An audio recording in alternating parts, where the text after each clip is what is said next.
बिस्मिल्लाहिर्रहमानिर्रहीम। अज आगड़िया आया साहू की सुजान लाहीदा मेरियाण रुख करीदा पधरो। कोहिस्तान जे सीनियर उस्ताद ऐं तालीमी शख्सियत इल्म दोस्त ऐं हिन इदारे हितां जे हायर सेकेंडरी स्कूल इदारे जे प्रिंसिपल साईं अलाह बचायो ख़ासि खे लिखे मुअदबाना गुज़ारिश था कयूं तो अची पंहिंजे ख़्यालनि जो इज़हार कनि। बिस्मिल्लाहिर्रहमानिर्रहीम। मोहतरम साईं नबी बख्श खान बलोच साहब,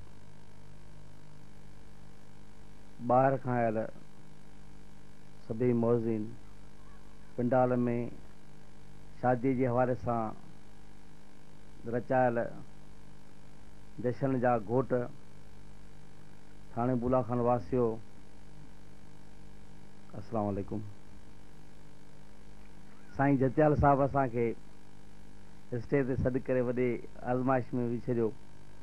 साईं नबी बख्श खान बलोच साहब जे अॻियां असां तिफ़िल मकतब आहियूं। साईं खे दरख़्वास्त आहे त का ॻाल्हाइण में का कमी पेशी थी माफ़ करणु फरमाइनि। साईं शेख साहब, शेख अब्दुल्ला साहब जो नालो कंहिंखां ॻुझो कोन्हे। समाजी भलाई जे कमनि में पाण पतोड़ींदड़ आहे। जॾहिं हीअ अब्बास डेवलपमेंट फाउंडेशन अञा ठही कोन हुई, उनखां अॻु बि ही हर तरह जे समाजी कमनि में बाक़ाइदगीअ सां ॾींहं रातियूं कढी करे उजागर करे कोस्तान जे कुंड कोछ ताईं सरहदी वारनि जे माण्हुनि जे तावन सां ॾूरान इलाइक़नि में राशन बि पहुचाईंदा रहिया।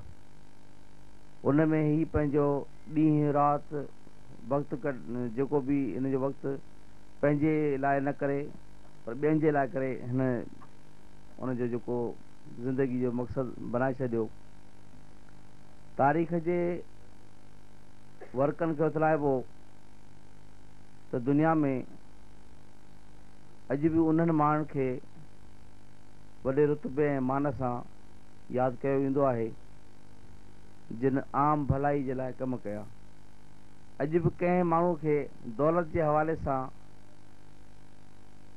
उन जी इज़त ऐं तौक़ीर न सम्झी वेंदी आहे, न ताक़त जे हवाले सां को माण्हू यादि रखियो वेंदो आहे, पर उहे माण्हू यादि रखिया वञनि था जिन ॿियनि जे भलाई कारण पंहिंजी ज़िंदगी वक़्फ़ कई। घोटनि जी जेका लिस्ट शेख साहब पढ़ी ॿुधाई, ॾाढी ख़ुशी थी नाला ॿुधासीं। बेली ठप, असांजो कोस्तान जंहिं घुमियो हूंदो उनखे त ख़बर हूंदी बेली ठप किथे आहे, पर जेके ॿाहिरां शहर जेके माण्हू आयल उन्हनि खे वाज़े कयां त इहो बलोचिस्तान जे सरहदी पटीअ सां बिल्कुलु मिले थो ऐं हितां तक़रीबन 100 किलोमीटर परे आहे।